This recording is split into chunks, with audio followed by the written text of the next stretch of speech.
naman akla. Narito tayo ngayon upang matunghayan ang napakainit, nagbabaga at talaga namang usap-usapan at maraming pinaka-inaabangan na issue ni Ate Erica. Sa pagpapatuloy ng ating istorya ay kasalukuyan nga na pinag-uusapan ni Kalingap Val Santos Matubang at ni Lolo Miguel ang bahay ni Ate Erica at ng kanyang ate na pinatayo ni Sir Jun A para sa kanila. Ang bahay nga daw na ito ay napakalaki at napakaganda.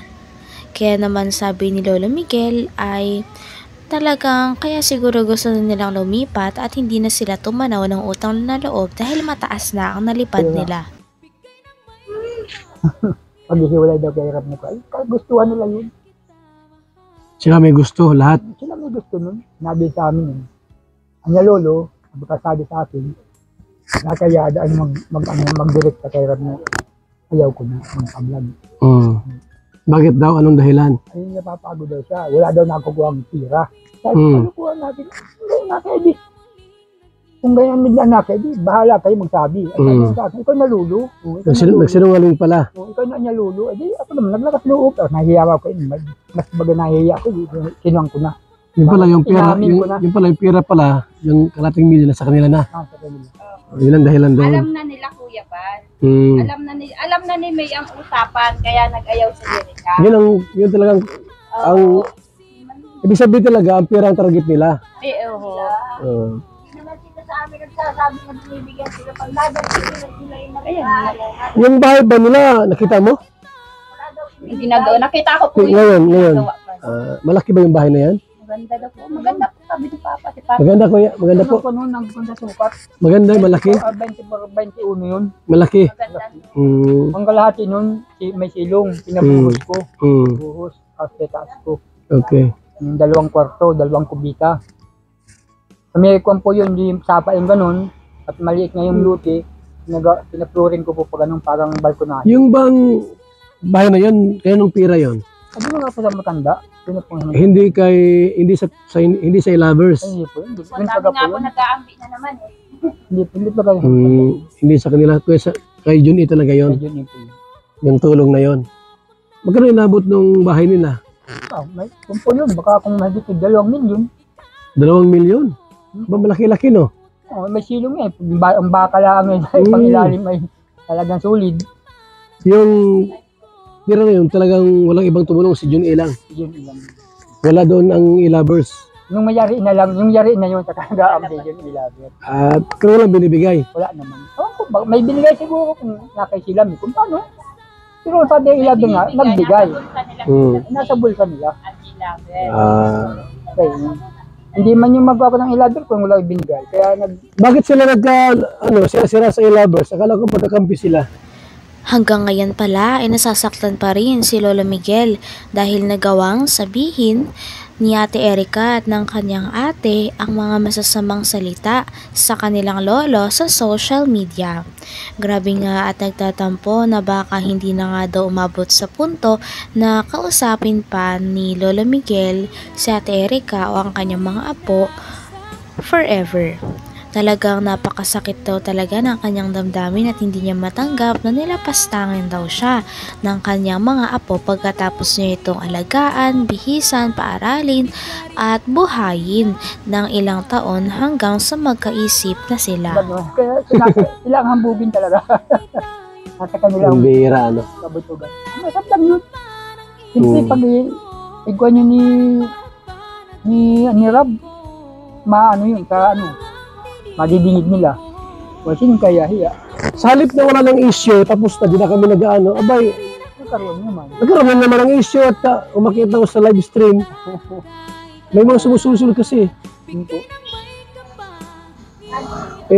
Siguro paniwala, pinangakuan siguro na gayaan. Ang aming pangako yun. Hindi na ako nagko-content sa kanila. Ito lang, sa inyo lang, pabahay. Wala na ako yung mga abot sa kanila.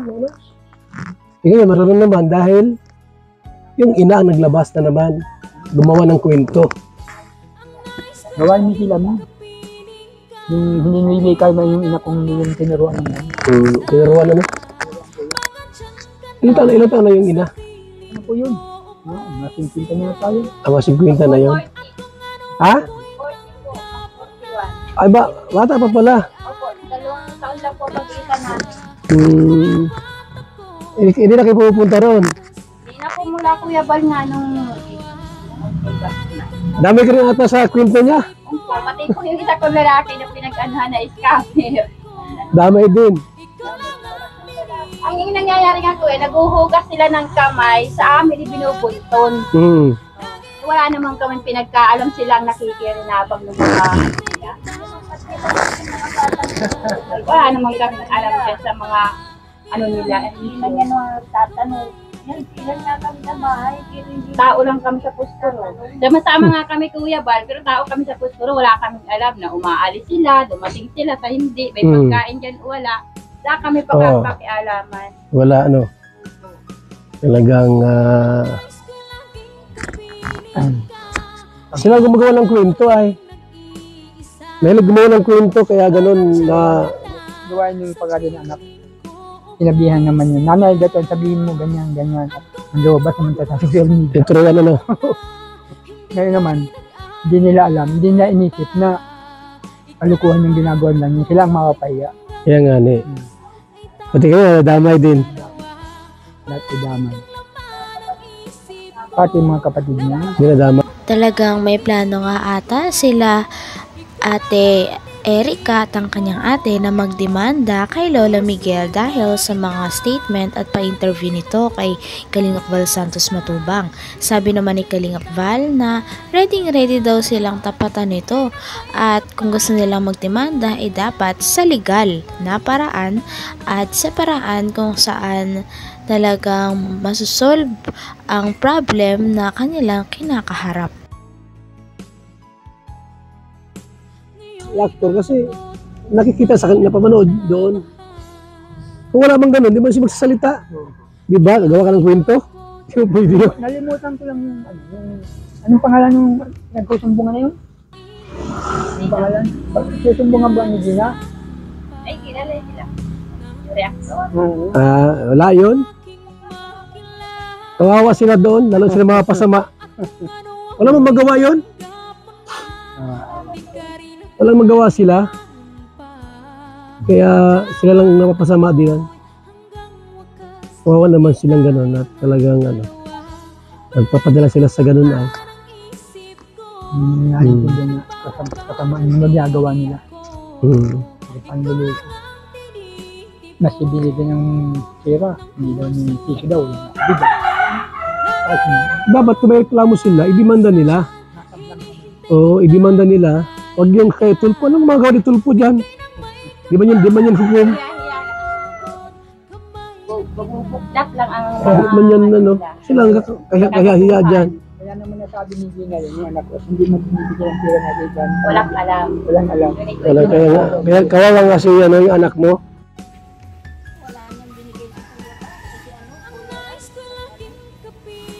Nasa vlog naman.